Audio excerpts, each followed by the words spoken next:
Well, hello. My name is Andy Tidy and welcome back to another edition of Canal Hunter. In this episode, we're going to take a look at another photo stream of archive images.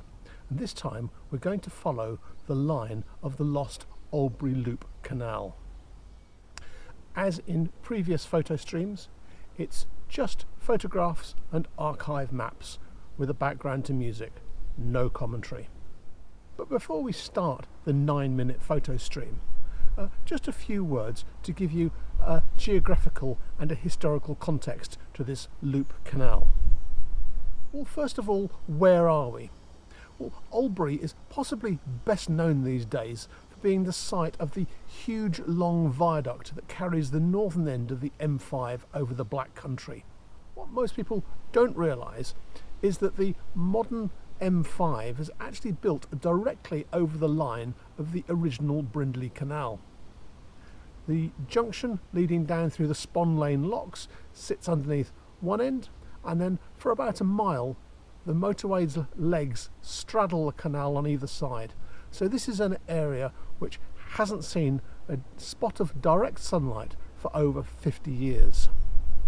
The viaduct itself actually carries on over the top of Brindley's Phase 2 1770 canal, which linked Spon Lane through to Tipton and then on to Wolverhampton. This used to be a very residential area, but that's all been swept away. And the residential area sat next to the industry for which the area was most famous, and that is its chemical industry. From beneath the motorway, the Tipford branch leads off, heading up to reach the chemical works of Jim Crow further up the hill, and then just as you emerge from underneath the elevated section of the M5, you'll pass the twin and parallel lines of the Houghton chemical arm and the Churchbridge branch. They were both about 3/4 of a mile long. The first one served the chemical industry, the second one was reaching into the collieries. And the second of these branches joined the main Brindley Canal at Valentia Wharf, an area where numerous basins fanned out, and then it crossed across the current line of the canal and went into the start of the Oldbury Loop. So when are we talking about? Brindley built his original canal through from Birmingham to West Bromwich in 1769, and then immediately followed it up in 1770 with the continuation through to Tipton and on to Wolverhampton. But at this time, canal building was in its infancy. So rather than build cuttings and embankments, which are expensive, Brindley opted to follow a contour approach. So his canal wound all around the hillsides. That was very true in this area.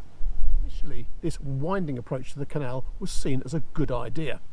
It meant that the canal went further, and it opened up more area to industrialisation. But in time, this slowness of transport proved to be a hindrance and not an asset. And so, 50 years after Brindley built his original canal, the proprietor of the canal decided to cut off some of these time-consuming loops. And specifically, the loops here in Oldbury. Of course, the industry that had been built up on these sinuous routes still needed access to the canal network, so they were retained. But the shortened routes made through traffic faster, and also it opened up extra land for commercial development. So in 1820, the 2-mile loop that encircled the town of Oldbury was bypassed with this new straight canal. And the result was a semicircular backwater in which the local industries continued to thrive, notably the brickmaking industry. But whilst the Oldbury Loop was created, the straightening actually continued on for 2 miles, and this created a further 3 distinct loops. As with the Oldbury Loop, these smaller loops to the north also continued in water to service their local industries, brickworks, ironworks and collieries. But in time, the demand for land for expansion of these works exceeded their demand for easy access to the canal. So the central sections were sold off and built on by the local industry. But in almost every instance, the ends of the canal where they joined into the new section were retained as loading basins. And this practice is why you tend to find there are so many loading basins coming in at strange oblique angles to the main canal. Now, I have to say that Oldbury is a gritty, unglamorous kind of area of the Black Country, and it seems that not many photographers were interested in taking images of the canal which went around the town. Now, that's a bit of a shame, and for a long time all I had as a photographic record of this area was a few sepia images of Bustle Bridge. That's the old turnpike bridge which carried not only the road across the canal but also, unusually, a row of houses on one side. Now, as time went on, I came across more and more images from this area, and I've now reached a point where I have a photographic record of pretty much the entire length in and out of the loop, and that's what I want to share with you today. This is a flat contour line, so there are no locks to find, but there are a number of bridges. They're all quite distinctive, and we can use the bridges to plot our progress around the loop. I would like to think of this process of assembling the pictures as completing a jigsaw or a mosaic, but that would suggest that it's possible to create a complete comprehensive record, and that's just not the case. These images come from different areas, different times, different angles, often looking in different directions. So this is more of a collage than a jigsaw, but I think you'll get the idea. So, without any more preamble, grab yourself a cup of tea.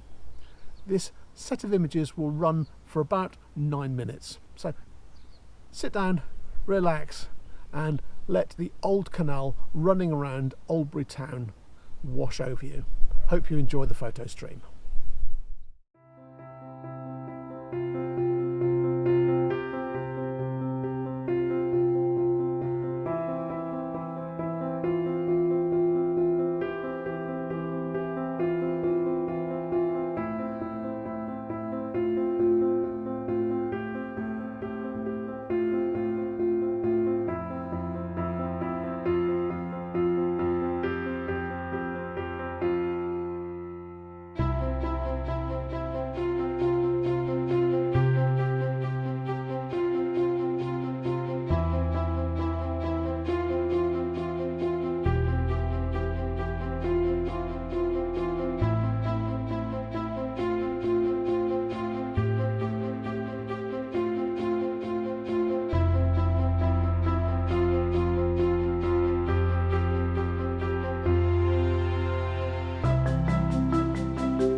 Well, I hope you enjoyed that photo stream of archive images taken around the Oldbury Loop.